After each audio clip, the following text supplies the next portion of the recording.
Oh, Brian, it's so early. Why are we getting up so early? Oh, that's right. It's time for tech news. Oh, I gotta get my energy on. Let's get pumped. Woo! Woo! What's up, everyone, and welcome to ROBEYTECH, where I, Justin, oh my gosh, this is taking so much energy so early in the morning. Okay, I can do this. Where I, Justin Robey, aka Robey1 Kenobi, talk tech with you wonderful people. We're going to get you up to speed on everything going on in the PC and hardware gaming world. In today's episode, we've got a lot of Xbox news, Blizzcon predictions and leaks, new releases, an update on Nvidia and ReShade, plus more. So sit back, relax, and get ready for some ROBEYTECH. You know, Brian, what would really charge people is that awesome logo right here.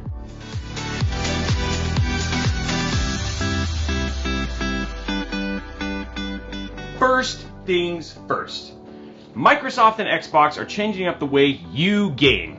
Xbox is actually rolling out Xbox All Access for players around the world, but it's starting in the US, UK, and Australia. Again, what's up with no Canada? I think, did Canada get people mad? What is going on? In Canada, our milk comes in bags.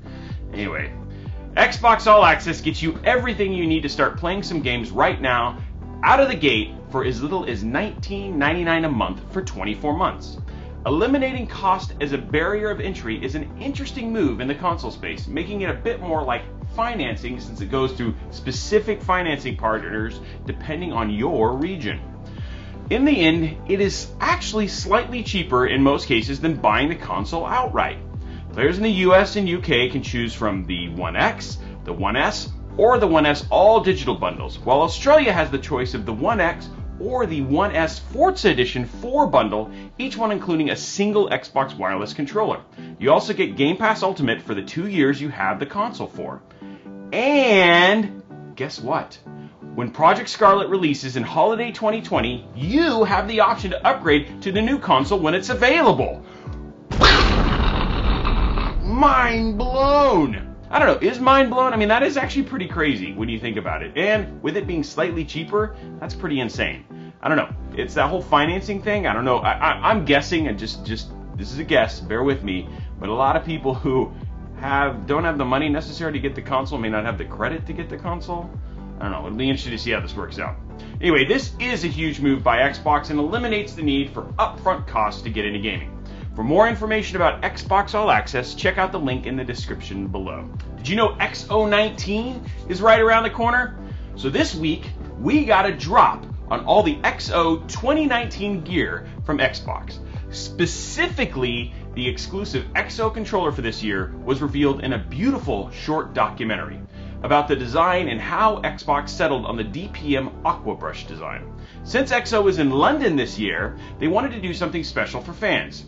There's a store in London called Marashihi. Oh, man, I've read that like 15 times and I may be butchering it, and I'm super sorry. But anyway, it was developed there, the DPM or disruptive pattern material that Xbox has used in so many of its designs in the past, that was designed by a gentleman named Hardy Bleshman. The Aquabrush design is one they custom made for Xbox and incorporates a ton of Easter eggs, with landmarks from London and a dragon, because why not a dragon? I mean, that's very London, right? Do you remember the time when London was attacked by dragons? Yeah, no, that's fairy tale. That's not real. But we aren't just getting a controller this year. No siree, Bob. We're getting 3 shirts, a sick gray bomber jacket lined with the Aquabrush pattern, a dope pin, and Xbox wallpapers with the DPM XO19 Aquabrush design. All of these will be available on November 14th, and they are sure to sell out wicked fast. I don't know what it is with Josh and wanting me to be Boston. I don't know, he must be a fan of Boston. Let's talk about new releases and announcements. Resident Evil 5 and 6 and Vampire release for the Switch is all happening on the 29th. We also have an interesting announcement and release with 2 classic Disney games coming to PS4, Xbox One, and Nintendo Switch. The Aladdin game and the Lion King game are getting updated for modern consoles so you can relive the most traumatic moments of your childhood again. I don't know what it is with Disney and like remaking everything. Like they've remade, like, I just saw the trailer for like Live Mulan, and like now we're gonna have like Live Little Mermaid. Soon we're gonna have Live Aristocats. Nobody even knows about that movie, and they're gonna make a live version.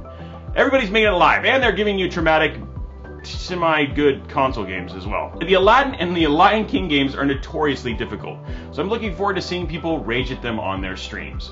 I know I will not be one of them. And while the next two games aren't out for a little while, we did get some official launch trailers for Star Wars Jedi Fallen Order.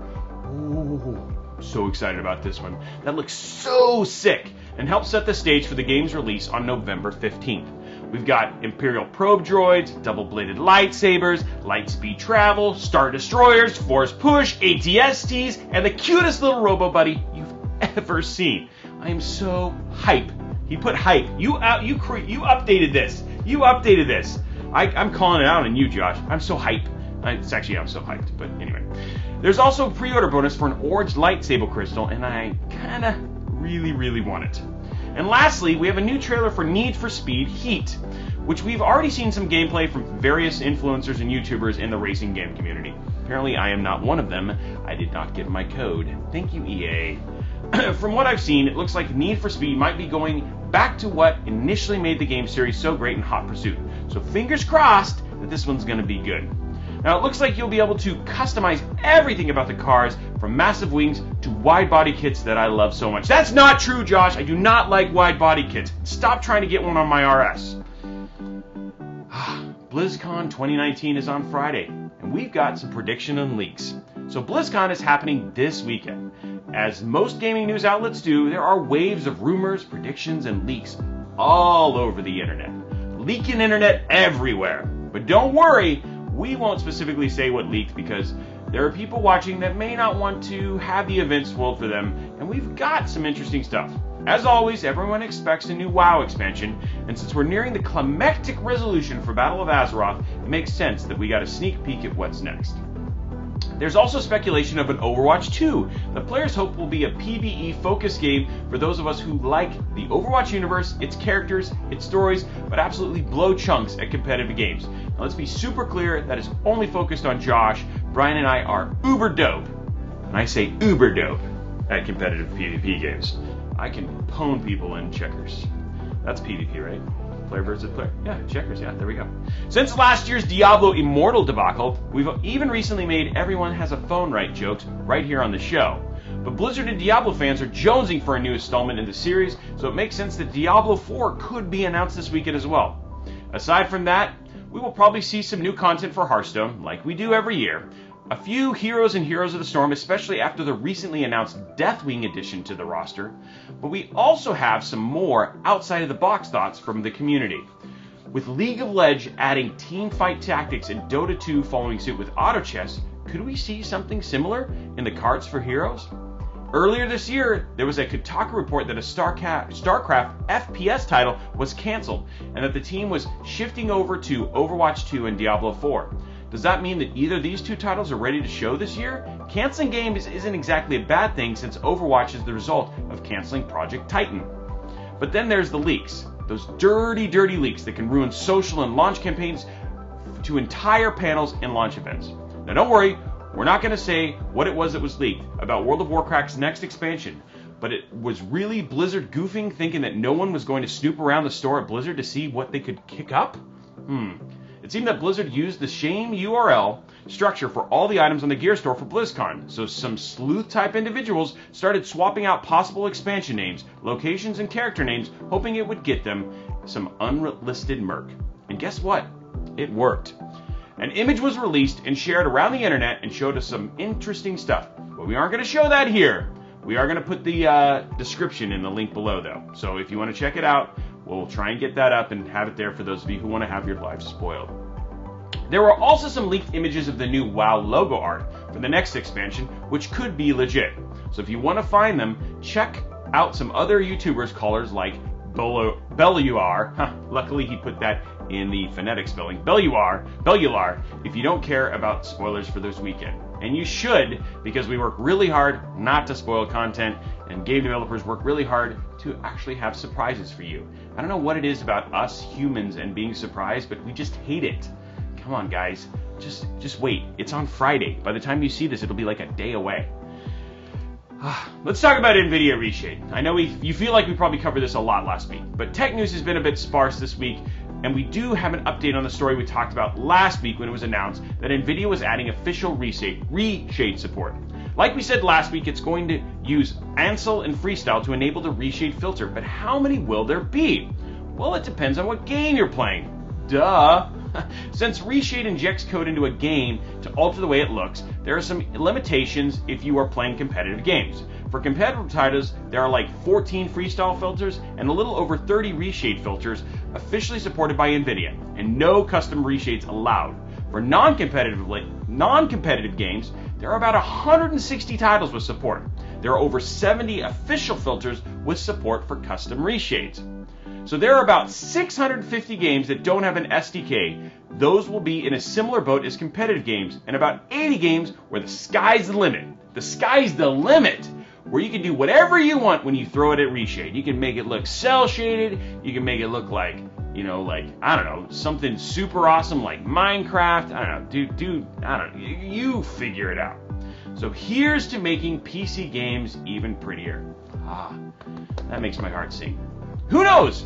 Maybe we'll do a ReShade guide when this comes out and see what you can do with some of the supported titles. And by we, I mean, guess what? Brian and I are not helping you on that, Josh. You can do that all on your own. Well, that about does it for this week on ROBEYTECH. Let us know what you thought about the news today in the comments below. What did you think about Xbox All Access and the new designs for XO19? Are you amped to play some great classic Disney games and put wide-body kits on every car in Need for Speed Heat? What are you looking forward to from BlizzCon this year? And what are you trying to go spoiler-free? Hopefully the whole thing, because you're that kind of person when you subscribe to this channel. Now while you're down there, be sure to slap that subscribe button, whip that like button, and ring that notifications bell so you know every time we post a video. And head on over to mixer.com/Robey1Kenobi and give us a follow over there for our live show every Wednesday from 7 p.m. to 9 p.m. Pacific time. Recently, we finished up the Project Scorpio and McLaren Senna theme builds, so check out the VODs for those. Also, drop me a follow over at Twitter @Robey1Kenobi. Honestly, that's where most of this information comes out. Anyway, guys, I hope you guys have an amazing and safe Happy Halloween. It's really early here. We should probably go to work, Brian. Chris, we're coming. Also, Truffle, Brian's coming. Thanks so much for watching, guys. Now, go play some games or go to work. Do something productive.